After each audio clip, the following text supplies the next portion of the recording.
Hey guys, welcome in this video. आज हम बात करने जा रहे हैं कि आपका स्टॉप लॉस बार बार क्यों हिट होता है। आप जानना चाहते हैं कि क्या क्या रीजंस हैं, क्या क्या मिस्टेक्स हैं, तो बने रहना वीडियो के साथ। वीडियो में आपको 4 ऐसे पॉइंट बताने जा रहा हूं, अगर आप उनको अच्छे से समझ गए तो आपका एसएल जाना हट जाएगा। आपको एक अच्छी एक्यूरेसी आपके ही ट्रेड में मिलने लग जाएगी। चाहे आप किसी भी चीज़ को फॉलो करते हो, कोई भी सिस्टम है आपका, इंडिकेटर का है, प्राइस एक्शन का है, ठीक है, ब्रेकआउट का है, कोई भी सिस्टम है, आप उसमें इन रूल्स को फॉलो कर सकते हो और अपने स्टॉप लॉस को हिट होने से बचा सकते हो। ठीक है, क्या क्या रीजंस हैं वो मैं आपके साथ एक एक एक्सप्लेन करूंगा।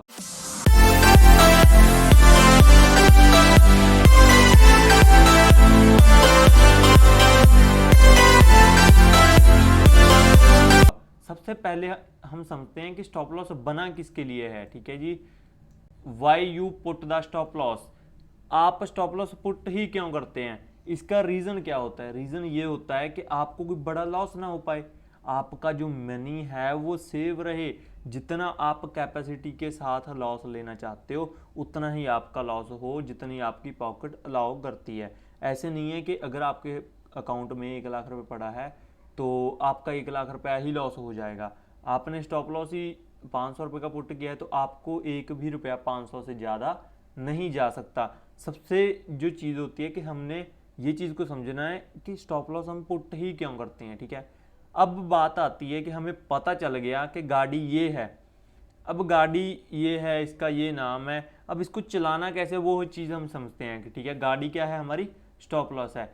अब इसके बाद जो चीज़ है वो मैं आपको बताता हूँ।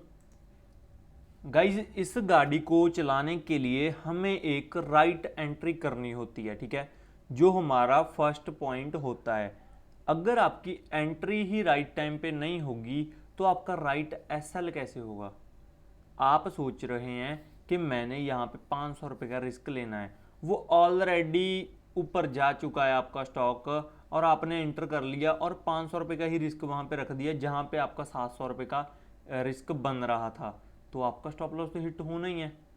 अब इसको लाइव समझते हैं, मैं आपको दिखाता हूँ किस तरीके से मैं आपको यहाँ पे कह रहा हूँ।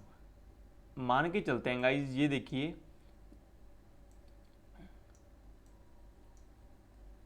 मैंने आपको बोल दिया जहाँ आपका जो एंट्री लेवल था वो ये था।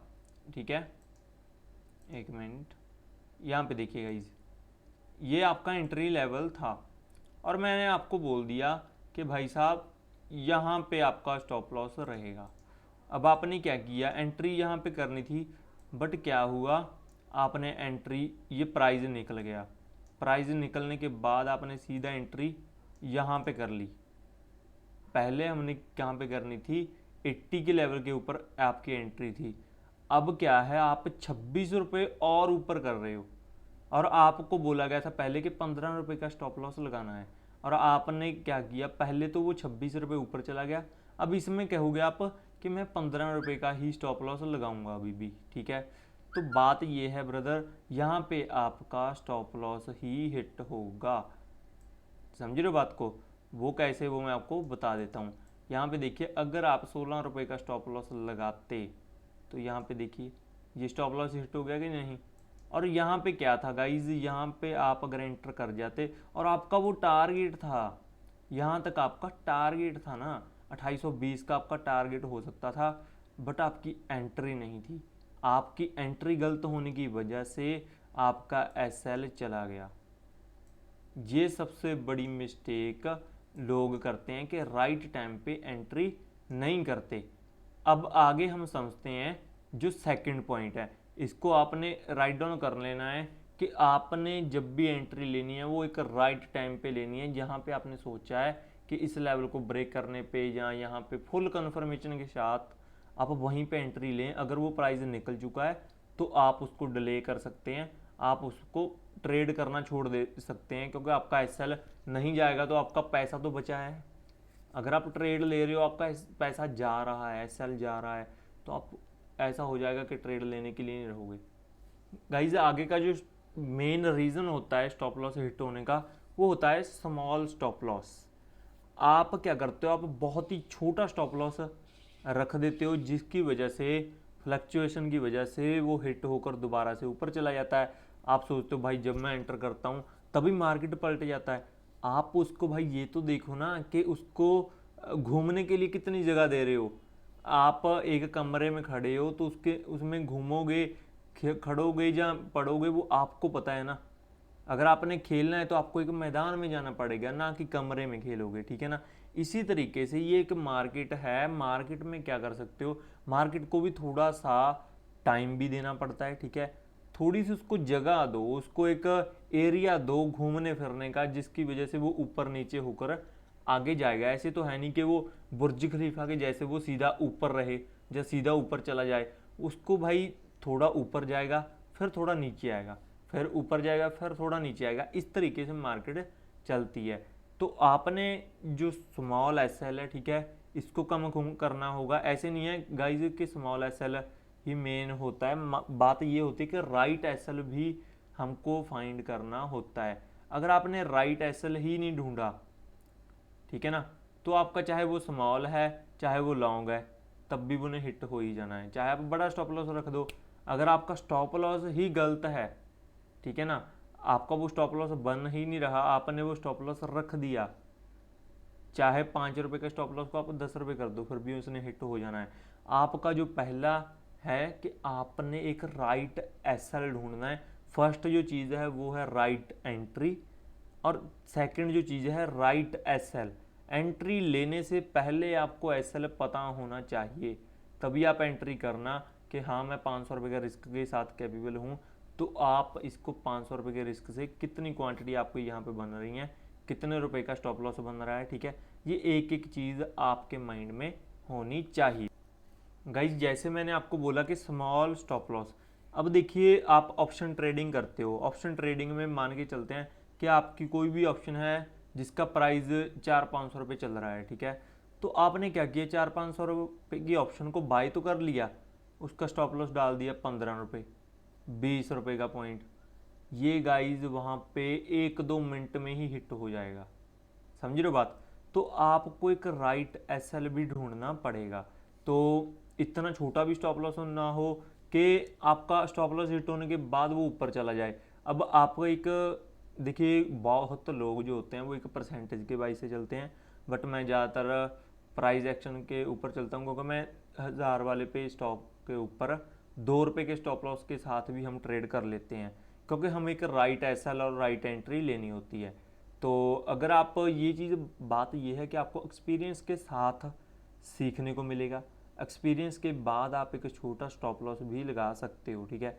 अब आप अगर बिगनर हो तो आप स्मॉल स्टॉप लॉस लगाने की गलती ना करना कि इतना छोटा ना हो कि आपका हिट होकर ही चला जाए। अब कोई भी स्टॉक है उसका मिनिमम 1% का आपका स्टॉप लॉस होना चाहिए, ठीक है जी। 1% का आपका अगर स्टॉप लॉस होगा तो वहाँ पे आपके हिट होने के चांस बहुत कम रह सकते हैं, बट हाँ वहाँ पे यहाँ पे आपकी एक राइट एंट्री है तब। अब इसके बाद का जो पॉइंट है गाइज वो है डेली सिस्टम चेंज। बहुत सारे लोग क्या करते हैं गाइज, अब मान के चलो आपने कोई स्ट्रेटेजी के ऊपर वर्क कर रहे हो, ठीक है, वो आपको पता है कि ये 60-50% काम करती है, कि अगर मैं 10 ट्रेड लूँगा तो उसमें से मेरी 5 फेल जाएंगी ही जाएंगी, ठीक है, आपको ये चीज़ पता है, या 4 फेल जाएंगी ही जाएंगी। तो आप क्या कर रहे हो, आपने देखा कि आज चलो 1:1 का प्रॉफिट हो गया, जो सेकंड डे आया, सेकंड डे आपका स्टॉप लॉस हिट हो गया, थर्ड डे आया फिर आपका स्टॉप लॉस हिट हो गया, फोर्थ डे आया आपको 1:2 का टारगेट मिल गया, और फिफ्थ डे फिर आया आपका एसएल चला गया। आपने क्या देखा कि यार यहाँ पे तो मेरा एसएल चला जा रहा है, चलो इस सिस्टम को छोड़ते हैं, ये सिस्टम ही बेकार है। मैं आपको सजेस्ट करूँगा कि कोई भी सिस्टम है उसको मिनिमम 50 या 30 ट्रेड उस सिस्टम के ऊपर कीजिए, तभी आपको पता चलेगा कि उसकी एक्यूरेसी क्या है। और वो आपको इतना कुछ सिखा देगा ना कि आपकी ट्रेडिंग प्लान को चेंज कर सकता है। आपकी ट्रेडिंग जो भी आप कर रहे हो ना ट्रेडिंग में, बहुत अच्छा चेंज वो ला सकता है। तो आप जो भी सिस्टम को फॉलो करते हो वो कम से कम 20 से लेकर 30-40 बार आप उसको टेस्ट कीजिए। बैक टेस्ट नहीं करना, बैक टेस्ट में तो आप बहुत बार सही जाओगे ब्रदर। आपने लाइव मार्केट में टेस्ट करना है उसे, फिर आपको पता चलेगा कि हाँ वाकया में मैं गलती कहाँ पे कर रहा हूँ। अगर आपको पता है कि मेरी जो सिस्टम है वो 50% वर्क करेगा, तो आपको पता है ना कि 5 SL मेरे जाएंगे, 5 मेरा टारगेट आएगा। तो आपको ये चीज़ पता होनी चाहिए, ठीक है। तो आपने सिस्टम को चेंज नहीं करना, आपने सिस्टम में आ रही कमी को कैच करना है, ठीक है। आपने उसको बार बार प्रैक्टिस करनी है उस सिस्टम के ऊपर। और ये वीडियो काफ़ी लंबा बनने जा रहा है, ठीक है, तो मैं इसका सेकंड पार्ट लेकर आ रहा हूँ, ठीक है। तो आप कमेंट सेक्शन में ज़रूर बताएं कि ये कैसी वीडियो आपको लगी, और इसके आगे भी बहुत सारे ऐसे पॉइंट्स हैं जो आपको पता होने चाहिए, बट ये वीडियो लंबी हो जाएगी, तो इसलिए मैं उसको नेक्स्ट वीडियो में कवर करूँगा, ठीक है। और हमारे पहले प्रीवियस वीडियो आ चुकी हैं, ठीक है, जिसके ऊपर हमने इनसाइड बार कैंडल के ऊपर किस तरीके से आप एंट्री कर सकते हो, और क्या क्या मिस्टेक्स आपको नहीं करनी चाहिए, और आप ब्रेकआउट स्ट्रेटजी के ऊपर किस तरीके से वर्क कर सकते हो।